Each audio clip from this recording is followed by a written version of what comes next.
నమస్కారం TV8 news కి స్వాగతం. ముందుగా హెడ్లైన్స్ చూద్దాం.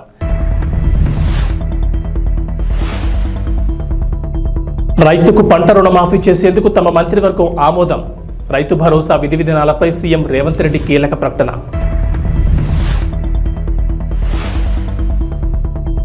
బీజేపీలో కలకలం. తెలంగాణ అధ్యక్ష పదవిపై రాజాసింగ్ సంచలన వ్యాఖ్యలు. వైసీపీకి చంద్రబాబు సర్కార్ షాక్. పార్టీ ఆఫీస్ కూల్చివేత, జగన్ సీరియస్. ఆంధ్రప్రదేశ్లో కొత్త ప్రభుత్వం కొలువుదీరింది. ముఖ్యమంత్రి నారా చంద్రబాబు నాయుడు మంత్రులు పాలనలో బిజీ అయ్యారు. ఈ క్రమంలో రాష్ట్రానికి విరాళాలు కూడా అందుతున్నాయి. తాజాగా కనెక్ట్ టు ఆంధ్రాకు దేవి సీఫుడ్ సంస్థ భారీ విరాళాన్ని అందజేసింది. కార్పొరేట్ సోషల్ రెస్పాన్సిబిలిటీ నిమిత్తం 5 కోట్ల విరాళాన్ని అందించింది. 5 కోట్ల విరాళానికి సంబంధించిన చెక్కును సంస్థ మేనేజింగ్ డైరెక్టర్ పోట్రు బ్రహ్మానందం శుక్రవారం సచివాలయంలో ముఖ్యమంత్రి చంద్రబాబును కలిసి అందజేశారు. దేవి సీఫుడ్స్ గతంలో కూడా విరాళాలను అందజేసింది. మరోవైపు ఆంధ్రప్రదేశ్ ప్రభుత్వం త్వరలో పునరుద్ధరించనున్న అన్నా క్యాంటీన్ నిర్వహణ కూడా విరాళాలు మొదలయ్యాయి. గుంటూరు చెందిన మర్రిపూడి సుష్మా అనే యువతి తన వంతుగా అన్నా క్యాంటీన్ నిర్వహణ కోసం విరాళం అందించారు. ముఖ్యమంత్రి నారా చంద్రబాబు నాయుడు సచివాలయంలో శుక్రవారం కలిసి ₹1,00,000 చెక్కును అందించారు. గుంటూరు వికాస్ నగర్ చెందిన సుష్మా USA ఓ ప్రైవేట్ సంస్థలో ఉద్యోగం చేస్తున్నారు. గుంటూరు జిల్లా తాడేపల్లి సమీపంలో నిర్మిస్తున్న వైఎస్ఆర్సీపీ కార్యాలయ భవనాన్ని అధికారులు కూల్చివేశారు. తాడేపల్లి మండలం సీతానగరంలో వైఎస్ఆర్సీపీ కేంద్ర కార్యాలయం కోసం భవనాన్ని నిర్మిస్తున్నారు. అయితే నీటిపారుదల శాఖ స్థలంలో పార్టీ కార్యాలయం నిర్మాణం చేపట్టారనే కారణంతో కూల్చివేశారు. వైఎస్ఆర్సీపీ కార్యాలయం కోసం బోట్ యార్డ్గా ఉపయోగిస్తున్న స్థలాన్ని తక్కువ లీజుతో అప్పటి జగన్ సర్కార్ కేటాయించింది. ఈ నిర్మాణం అక్రమం అంటూ వైఎస్ఆర్సీపీకి CRDA నోటీసులు జారీ చేసింది. అయితే శనివారం ఉదయం అధికారులు ఆ భవనాన్ని కూల్చివేశారు. భవనం కూల్చివేతపై వైఎస్ఆర్సీపీ అధినేత వైఎస్ జగన్ కూడా ఎక్స్ వేదికగా స్పందించారు. ఆంధ్రప్రదేశ్లో రాజకీయ కక్ష సాధింపు చర్యలకు దిగిన చంద్రబాబు తన దమనకాండను మరో స్థాయికి తీసుకెళ్లారు. ఒక నియంత్రణ తాడేపల్లిలో దాదాపు పూర్తిగా వచ్చిన వైఎస్ఆర్సీపీ కేంద్ర కార్యాలయాన్ని బుల్డోజర్లతో కూల్చివేయించారు. హైకోర్టు ఆదేశాలను బేఖాతరు చేశారు. రాష్ట్రంలో చట్టం, న్యాయం పూర్తిగా కనుమరుగైపోయాయి. ఎన్నికల తర్వాత చోటు చేసుకున్న హింసాత్మక ఘటనలతో రక్తాన్ని పారిస్తున్న చంద్రబాబు ఈ ఘటన ద్వారా ఈ 5 ఏళ్ల పాటు పాలన ఏ విధంగా ఉండబోతుందని హింసాత్మక సందేశాన్ని ఇవ్వకనే ఇచ్చారు. ఈ బెదిరింపులకు, ఈ కక్ష సాధింపు చర్యలకు వైఎస్ఆర్సీపీ తలొగ్గేదే లేదు. వెన్ను చూపేది అంతకన్నా లేదు. ప్రజల తరపున, ప్రజల కోసం, ప్రజలకు తోడుగా గట్టిగా పోరాటాలు చేస్తాం.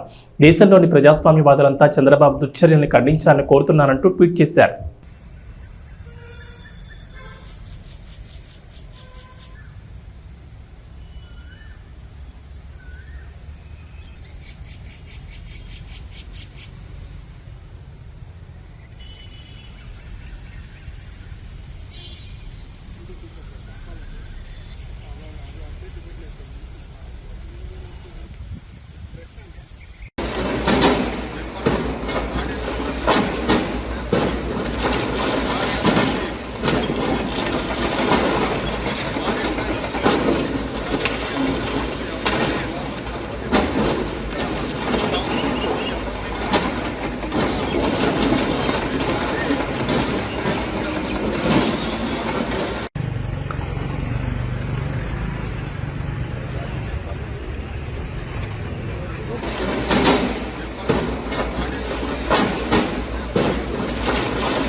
టీడీపీ సీనియర్ నేత చింతకాయల అయ్యన్న పాత్రుడు నేడు ఏపీ శాసనసభాపతిగా బాధ్యతలు స్వీకరించనున్నారు. స్పీకర్గా ఎన్నికైన వ్యక్తిని అధికార, విపక్ష నేతలు కలిసి ఆయన స్థానంలో కూర్చోబెట్టడం ఆనవాయితీ.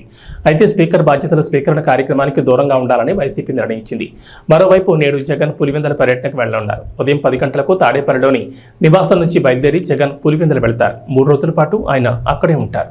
ఆంధ్రప్రదేశ్ అసెంబ్లీ సమావేశాలు రెండో రోజు జరగనున్నాయి. అయితే వైఎస్ఆర్సీపీ కీలక నిర్ణయం తీసుకుంది. ఇవాళ అసెంబ్లీకి వెళ్లకూడదని నిర్ణయించింది. ఏపీ శాసనసభ స్పీకర్గా నర్సీపట్నం సీనియర్ ఎమ్మెల్యే చింతకాల అయ్యన్న పాత్రుడు ఏకగ్రీవంగా ఎన్నికైన సంగతి తెలిసిందే. ఆయన ఇవాళ స్పీకర్గా బాధ్యతలు చేపట్టనున్నారు. ఈ క్రమంలో శాసనసభకు రాకూడదని వైఎస్ఆర్సీపీ నిర్ణయించింది. ఇవాళ జరిగే స్పీకర్ బాధ్యతల స్వీకరణ కార్యక్రమానికి దూరంగా ఉండాలని వైఎస్ జగన్ భావించినట్లు తెలుస్తోంది. అసెంబ్లీలో స్పీకర్గా ఎన్నికైన వారిని అధికార విపక్ష నేతలు కలిసి ఆయన స్థానంలో కూర్చోబెట్టడం ఎప్పటి నుంచో సంప్రదాయంగా వస్తోంది. అయితే ఎప్పటి నుంచో కొనసాగుతున్న ఈ ఆనవాయితీకి దూరంగా ఉండాలని వైఎస్ఆర్సీపీ నిర్ణయించిందట. ఈ కార్యక్రమంలో దూరంగా ఉంటుండగా ఇవాళ వైఎస్ జగన్ వ్యక్తిగత పర్యటన నిమిత్తం పులివెందులు వెళ్తున్నారు. వ్యవసాయం అంటే దండగ కాదు, పండగ చేయడమే కాంగ్రెస్ ప్రభుత్వ విధానమని, అందుకోసం రైతుకు పంట రుణమాఫీ చేసేందుకు తమ మంత్రివర్గం ఆమోదం తెలిపినట్లుగా సీఎం రేవంత్ రెడ్డి తెలిపారు. శుక్రవారం మంత్రివర్గ సమావేశం అనంతరం సీఎం రేవంత్ రెడ్డి మీడియాతో మాట్లాడారు. అసెంబ్లీ ఎన్నికల సమయంలో వరంగల్లో కాంగ్రెస్ నాయకుడు రాహుల్ గాంధీ చేసిన రైతు డిక్లరేషన్కు అనుగుణంగా అన్నదాతలకు ఏకకాలంలో 2 లక్షల రుణమాఫీ చేయనున్నట్లు రేవంత్ రెడ్డి ప్రకటించారు. కాంగ్రెస్ పార్టీ కానీ సోనియా గాంధీ కానీ ఏదైనా మాటిస్తే అది శిలాశాసనమని రేవంత్ రెడ్డి చెప్పుకొచ్చారు. ఎలాంటి అడ్డంకులు వచ్చినా ఎదుర్కొని నిలబడి ఇచ్చిన మాటను నిలబెట్టుకోవడం తమ నాయకుల గొప్పతనమని వివరించారు.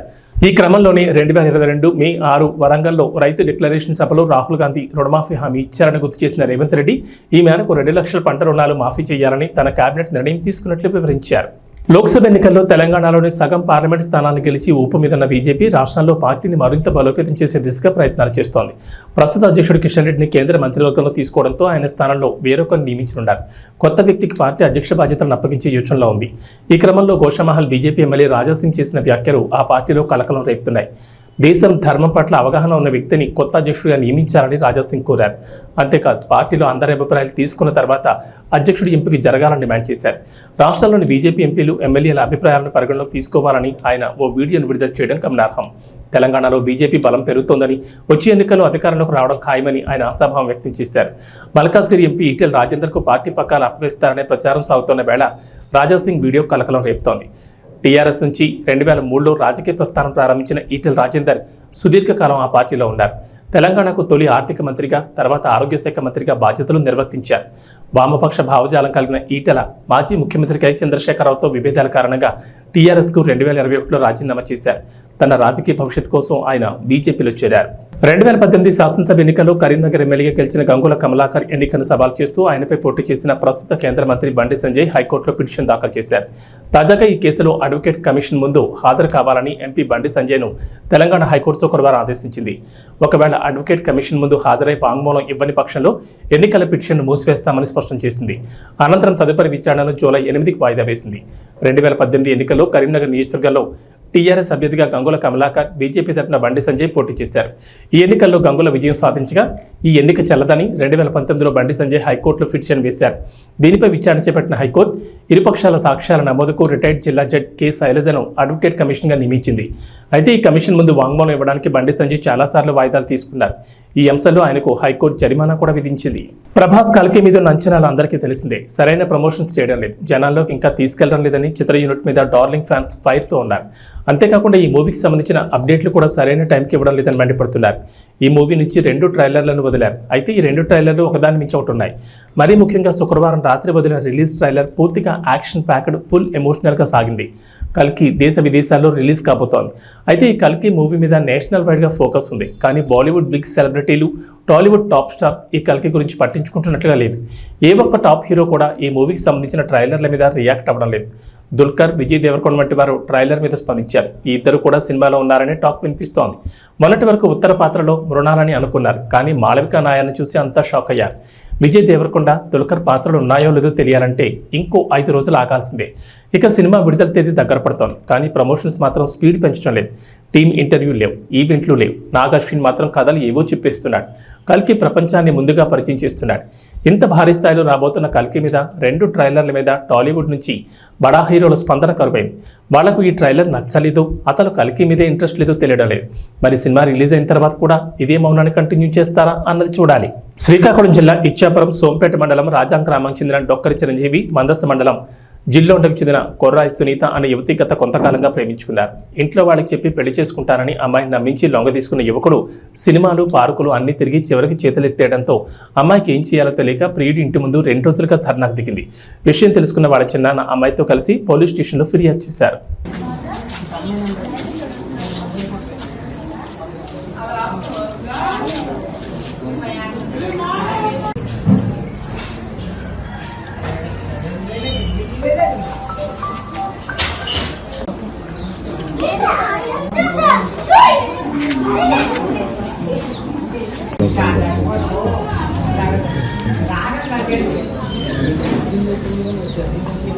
మంచిర్యాల మున్సిపాలిటీని అన్ని రంగాల్లో ముందుంచేలా అధికారులు చర్యలు తీసుకోవాలని జిల్లా కలెక్టర్ కుమార్ దీపక్ అన్నారు. శుక్రవారం జిల్లా కేంద్రంలోని మంచిర్యాల మున్సిపాలిటీ కార్యాలయాన్ని మున్సిపల్ కమిషనర్ మారుతి ప్రసాద్తో కలిసి సందర్శించి కార్యాలయంలోని వివిధ విభాగాలు ప్రజాపాలన కౌంటర్లను పరిశీలించారు.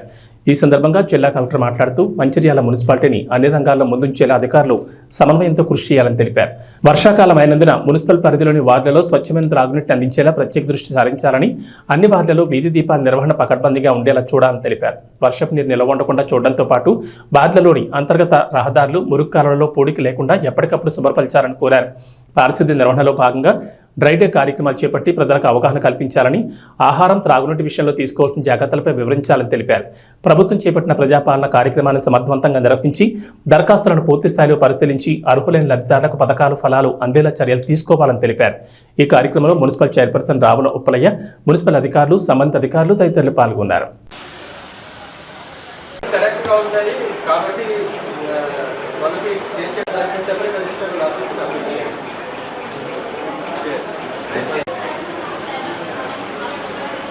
అనంతపురం జిల్లా గుత్తిపట్నంలోని ఏబీఆర్ఈ టెక్నో స్కూల్లో ప్రభుత్వ నిబంధనలకు విరుద్ధంగా స్కూల్ యాజమాన్యం నడిపిస్తున్నారంటూ ఎస్ఎఫ్ఐ నాయకులు ధర్నా చేపట్టారు.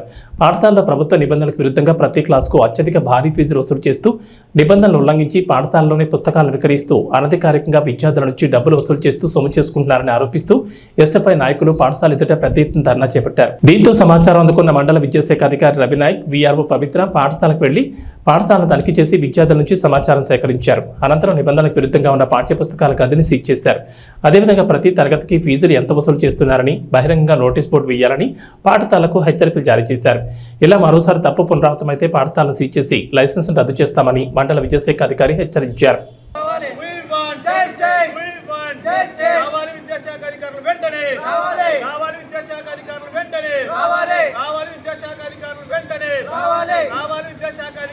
పాఠశాలపై చర్యలు వెంటనే తీసుకోవాలి. విద్యను వ్యాపారం చేసిన ప్రైవేట్ కార్పొరేట్ పాఠశాలపై చర్యలు వెంటనే తీసుకోవాలి.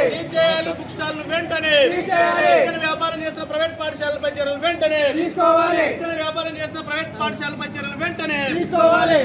గుత్తిపట్టణంలో ఉన్న ప్రైవేట్ స్కూల్స్ అనేవి విత్తన వ్యాపారం చేసి విచ్చలవిడిగా వ్యాపారం చేస్తున్నాయి సార్.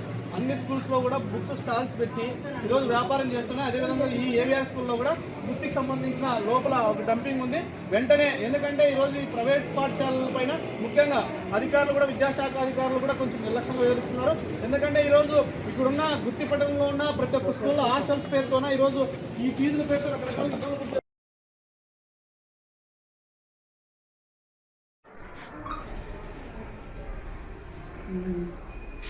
సరేలేండి, అయితే సీట్ చేస్తాము. తహసీల్దార్ వాళ్ళు కూడా పిలిచాము.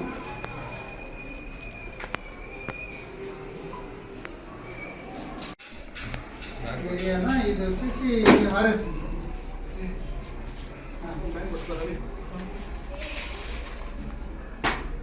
స్కూల్ సీట్ చేద్దాము. ఒకసారి పంచనామా చేద్దాము.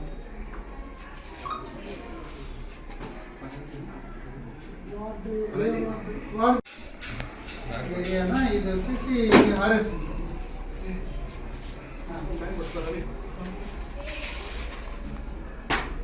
స్కూల్ సీట్ చేద్దాము. ఒకసారి పంచనామా చేద్దాము.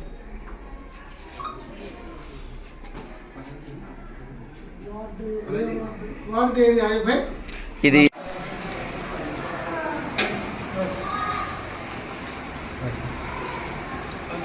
మన ఏవిఆర్ పాఠశాలలందు మన స్టూడెంట్ ఫెడరేషన్ సంబంధించిన కొన్ని యూనియన్ సంఘాలు పాఠశాలలో ఏదైతే అనధికారికంగా ఉన్నటువంటి స్టడీ మెటీరియల్ గుర్తించి వాటిని నిల్వ చేయడమే కాకుండా తల్లిదండ్రులకు అధిక ధరలలో అమ్ముతున్నారనేటువంటి విషయం పైన పాఠశాల ప్రిన్సిపల్ గారిని సంప్రదించి వివరణ కోరితే వారికి సరైన సమాధానం రాకపోవడంతో వారు ధర్నా చేయడం జరిగింది. ఆ విషయాన్ని సదరు స్టూడెంట్ యూనియన్స్ మండల విద్యాశాఖ అధికారిగా నాకు చెప్పడం జరిగింది. వారి పిలుపు మేరకు పాఠశాలను సందర్శించి మరి పాఠశాలలో ఉన్నటువంటి యొక్క స్టడీ మెటీరియల్ని చూడడం జరిగింది. అయితే ఈ స్టడీ మెటీరియల్ అన్నీ కూడా మనకు ఉన్నటువంటి ఏదైతే గ్రౌండ్ రూల్స్ ఉన్నాయో ఆ గ్రౌండ్ రూల్స్కి వ్యతిరేకంగా ఈ మెటీరియల్ని మనం గమనించడం జరిగింది. కాబట్టి ఈ మెటీరియల్ అన్నింటినీ కూడా సీజ్ చేసి తదుపరి ఏ బుక్స్ కూడా అమ్మకుండా చేద్దామని చెప్పేసి ఉద్దేశంతో ఎక్కడైతే సామాగ్రిని భద్రపరిచారో ఆ భద్రపరిచినటువంటి గదిని ఈరోజు మేము సీజ్ చేస్తున్నాం. మరి ఈ విషయాన్ని సీజ్ చేసేటువంటి విషయాన్ని సందర్భంగా మన తహసీల్దార్ మేడం గారికి అలాగే ఎంపీడీఓ సార్ గారికి కూడా విషయం తెలియజేశాం. మరి వారి సమక్షంలోనే ఈ యొక్క పాఠశాల బిల్డింగ్ని ఎక్కడైతే సామాగ్రి ఉందో ఆ సామాగ్రి గదిని సీజ్ చేస్తున్నాం. తదుపరి ఈ సీజ్ చేసేటువంటి విషయాన్ని 3-man కమిటీగా ఉన్న మేము, తర్వాత తహసీల్దార్ మేడం గారు అలాగే ఎంపీడీఓ గారు ఒక నోటీస్ ఇచ్చి ఆ నోటీస్ ద్వారా వచ్చినటువంటి సమాచారాన్ని మరి పరిశీలించి తదుపరి చర్యలకి ఉన్నతాధికారులకు నివేదిక పంపిస్తాము. వారు తీసుకున్నటువంటి నిర్ణయాలపైన తదుపరి చర్యలు తీసుకుంటాం.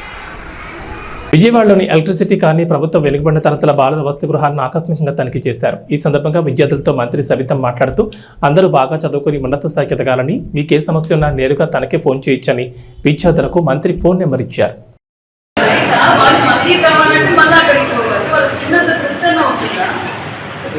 ఏమవుతుంది, మీరు పెట్టుకునేది అన్నం పెడుతున్నాం, వంకాయ కూర పెడుతున్నాం, మజ్జిగ పెడుతున్నాం. మనకు కావాలంటే ఇక్కడే వచ్చి పట్టుకోవాలంటే ఇక్కడే తీసుకుంటారు కదా, మరి అక్కడికి వెళ్ళి తీసుకోవడం ఏంటి?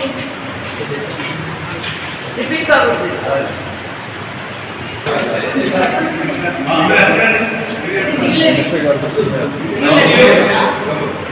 ఈ డైనింగ్ హాల్లో వాటర్ పెట్టడం అయినా ఒక ఫ్యాన్ అక్కడ ఉండాలి పట్టుకోవడానికి. పైన పెట్టారు.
బాగా చదువుకోవాలి.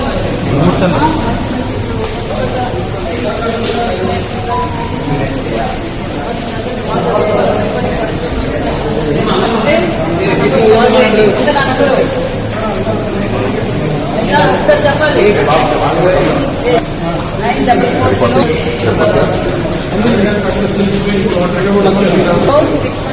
94406102001 నాకు ఫోన్ చేసి ఎవరైనా చెప్పాలి. T20 ప్రపంచ కప్ ఆరంభం టోర్నీలో టైటిల్ సాధించిన భారత్ ఆ తర్వాత మళ్లీ విజేతగా నిలవలేకపోయింది. సెమీఫైనల్, ఫైనల్ చేరిన కప్పును మాత్రం గెలవలేకపోయింది. అయితే ఈసారి మాత్రం అదిరే ప్రదర్శన చేస్తున్న టీమిండియా టైటిల్ దిశగా వడివడిగా అడుగులేస్తోంది. ఓటమి అనేది లేకుండా సెమీఫైనల్ దిశగా దూసుకెళ్తోంది. కాగా 17 ఏళ్ల నిరీక్షణకు తెరదించుతూ భారత్ ఈసారి T20 ప్రపంచ కప్ టైటిల్ గెలవనుంది. ఈ విషయాన్ని Australia star player Pat Cummins పరోక్షంగా వెల్లడించాడు. అదేంటి, కమిన్స్ ఇప్పుడు చెప్పాడు, ఈ విషయంపై అతడు మాట్లాడలేదుగా అని అంటారా? అవును, అతడు ఈ విషయంపై మాట్లాడలేదు, కానీ తన ప్రదర్శనతోనే టీమిండియా టైటిల్ గెలుస్తుందని పరోక్షంగా చెప్పేశాడు. ఇవి బులెటిన్ విశేషాలు. నమస్కారం.